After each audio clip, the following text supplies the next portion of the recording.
The Blue Jays win yet another series. This time they win today's ball game 3-2 against the Baltimore Orioles at Rogers Center, and a great way to end their season off against the Orioles. Coming into this series, the Blue Jays had a sub-500 record against the Orioles at Rogers Center. Didn't look pretty good, so they go in there today. They go in there this series, and they win the series 2-1. Great job by the Blue Jays, and a heck of a job by Jacob Waguespack start today. We have talked day in, day out about this, guys. What is the problem with this Blue Jays team? Pitching. More specifically, starting pitching. And, obviously you saw in the last game, you didn't have a starter. You had a bullpen day. Your bullpen wasn't good.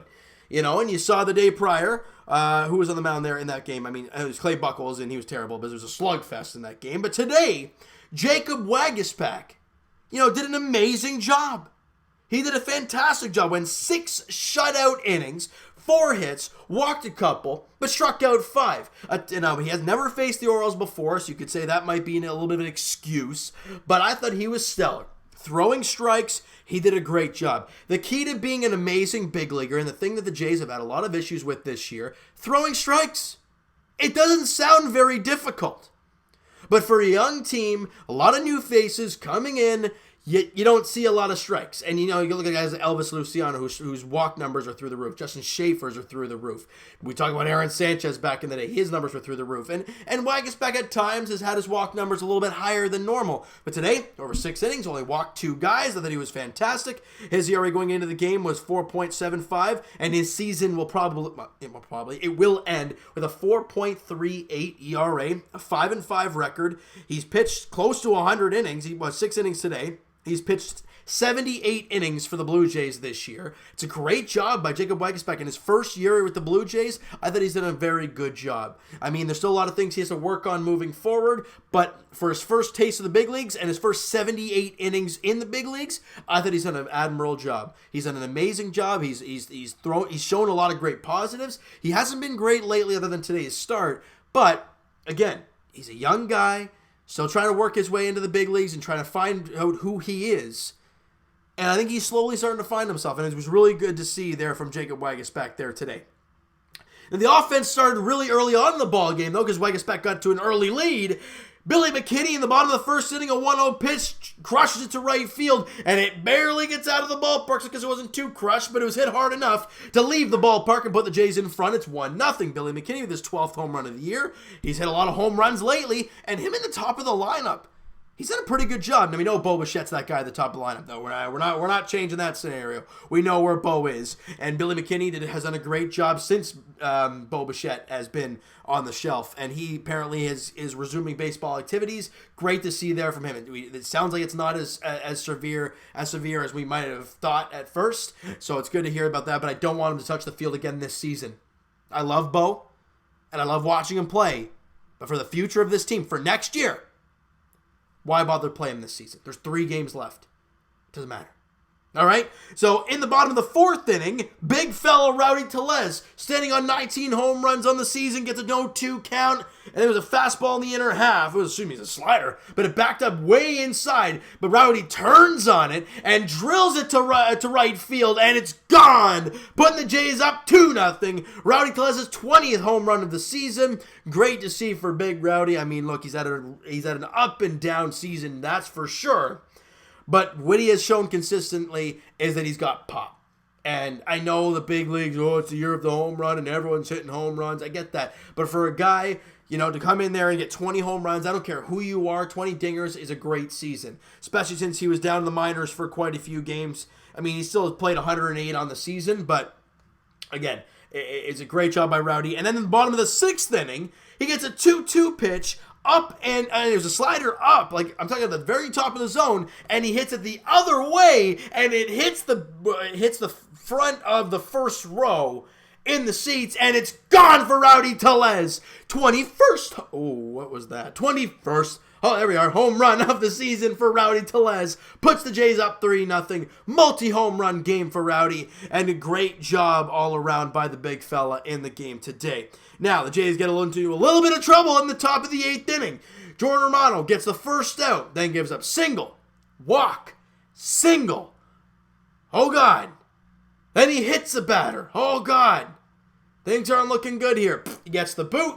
Bases loaded. You're down 3-1 now. Or you're up 3-1. Wilmer Font comes in for a pitch walk. Oh, God, what's happening? And 2 straight balls to the next guy. Are they going to walk in the tying run now? Wilmer Font gets some help because Chris Davis is not a very smart player anymore. He swings at a ball outside, but he swings at it for a strike. Baffles me like crazy. Wilmer Font's on 6 straight balls. He has not thrown a strike yet in the game. And Chris Davis swings and helps him out and gets the first strike. Then Font comes back and throws another strike. And then he gets Chris Davis to fly out to end the inning. Woo! Keeps the Jays' lead intact. It's still 3-2. And the Jays go to the top of the 9th inning. Ken Giles on the mound. Strikes out the side. Faces the pinch hitter Renato Nunez, who has 29 home runs in the year, almost 85 RBIs. It's a crazy season for the guy.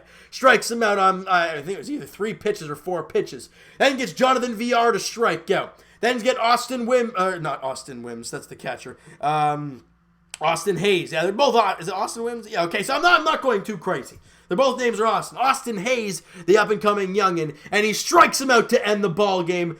Strikes out the side for Giles. Great job by him. 27 saves now on the year for Kenny Giles. ERA drops to 1.9 on the year. And a good win for the Blue Jays. You know, there's offensively, I wouldn't say there's a lot of positives. You only had 5 hits in the game. You didn't get a whole lot. Walks-wise, Billy McKinney had a great night at the plate. 1 for 2, had the home run, and he walked twice. Great job by Billy McKinney. 0 for 2 for Kevin Biggio, but he walks twice, as we've seen a lot of from Kevin Biggio this season. Vladdy, you know, lately, I don't know what we're seeing. I think his mentality the rest of the season is kind of like, I just want the season over with. And I hope it's not that way, but his at-bats just don't look right. He's 0 for 4 with a couple strikeouts again today. You know, I think in the series against Baltimore, he's 0 for his last 7 against the Orioles. I know it's a very small sample size, and if he gets a couple of hits, then he's 2 for 9, and it's a little bit better. But again, 0 for his last 7. He's struck out a couple times. He hasn't looked right at the plate. As for Rowdy Tellez, we know he's had 2 home runs in the game today. He went 2 for 4. He now has 21 home runs on the season, like we said. He's got 53 RBIs, 48 runs scored. But the problem with Rowdy is the strikeout. And I think he struck out once today, or he struck out twice today. So with those 2 strikeouts, he now has 114 strikeouts in 108 games. Not the greatest for Rowdy Tellez. Again, things to work on in the offseason. For all these guys that I'm mentioning, Biggio, Guerrero, Rowdy Tellez, Danny Jansen, Reese McGuire, Jacob, you know, we can sit here all day and talk about these young guys who have had a significant amount of time.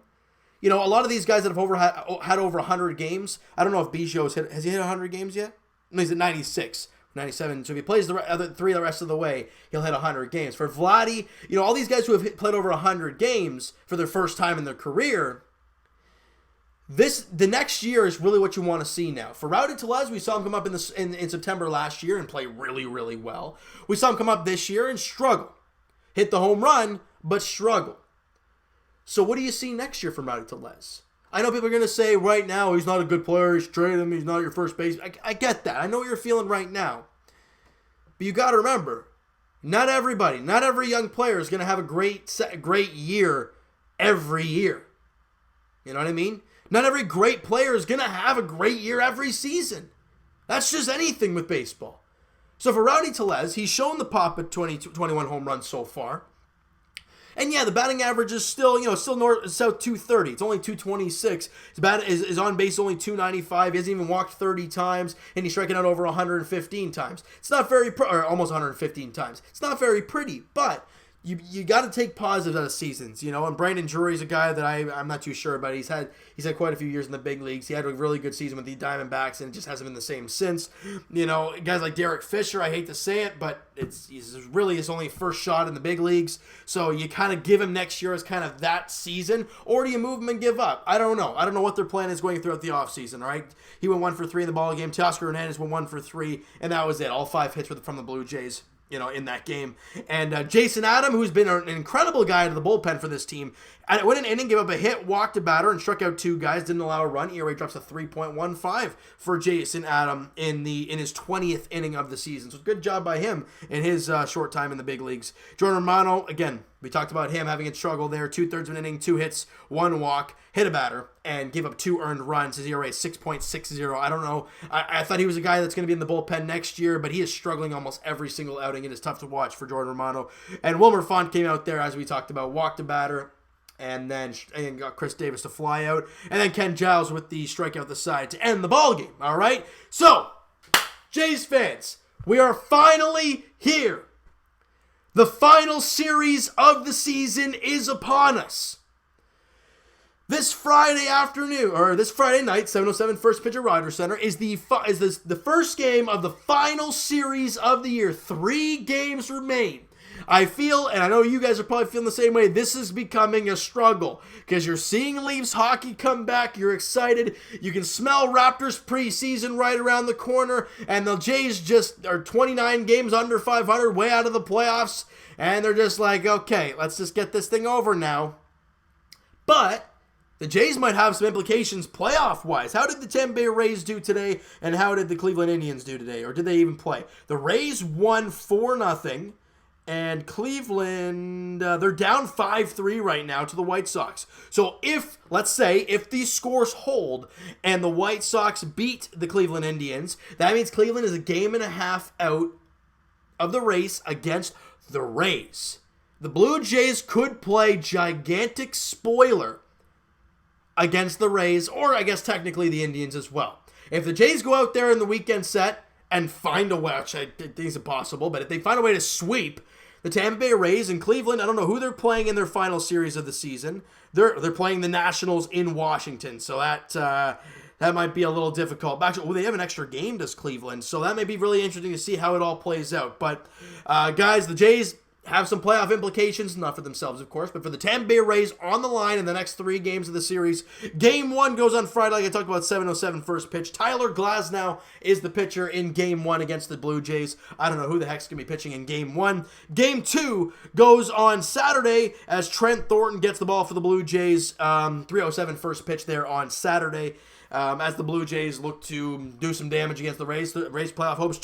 Ryan Yarborough is going to be the starter in that game, in Game 2. And then Blake Snell, Clay Buchholz is the pitching matchup in the finale, in the final game of the season on Sunday afternoon. All right, so you know what, guys? That is going to do it for this one. If you guys enjoyed this video and you guys enjoyed this game today, because they won, and it's a lot of fun watching wins because they have been few and far between for the Blue Jays this season. 29 games under 500 ain't pretty. But you know what, guys? Smack that like button if you guys enjoyed this one. Hit the subscribe button if you guys have not already. Comment down below your thoughts on this game, your thoughts on Giles, your thoughts on Waguespack, your thoughts on Rowdy Tellez, your thoughts on all the Blue Jays we saw today, and even if they're not in the lineup, talk about them as well. Go crazy in the comments below, guys. And check out my main man, Mo Buckets, on Twitter, Blue Jays Wave on Instagram. The Blue Jays Banter podcast is up on iTunes, guys. Go check it out. We'll be recording episode 2 of the Blue Jays Banter podcast. It'll be uploaded either Saturday or Sunday. We're not too sure quite yet when we'll be doing that, but we'll be talking throughout the rest of the week, tomorrow and Friday, figuring out time and day of when that podcast will be uploaded. If you guys have not heard episode 1, go check it out on iTunes, guys. Blue Jays Banter, and also go check out, like I said, Blue Jays Wave on Instagram. All right, Twitter is down below for myself, guys. Follow up, send me a DM, and do all that great stuff, and I will talk to you guys Leafs edition in Game 7 of the preseason against the Detroit Red Wings on Friday night, 7:30 puck drop, assuming that's going to be the AHL lineup out there for the Leafs as they look to continue on the nice little roll they've been on here in the preseason. Just kind of get ready for the regular season a week today. Can't wait! And as for our Blue Jays, they take on the Rays like we've talked about on Friday as they welcome in the Rays for the final series of the season. 7:07 first pitch at Rogers Center. As of right now, it's Tyler Glasnow on the mound for the Tampa Bay Rays. I'm going to guess TJ Zoik on the mound for the Blue Jays in Game 1. We're going to have to wait and see how it all plays out, though. Thank you guys so much for listening and watching. Hope you guys enjoyed this video. Talk to you guys then.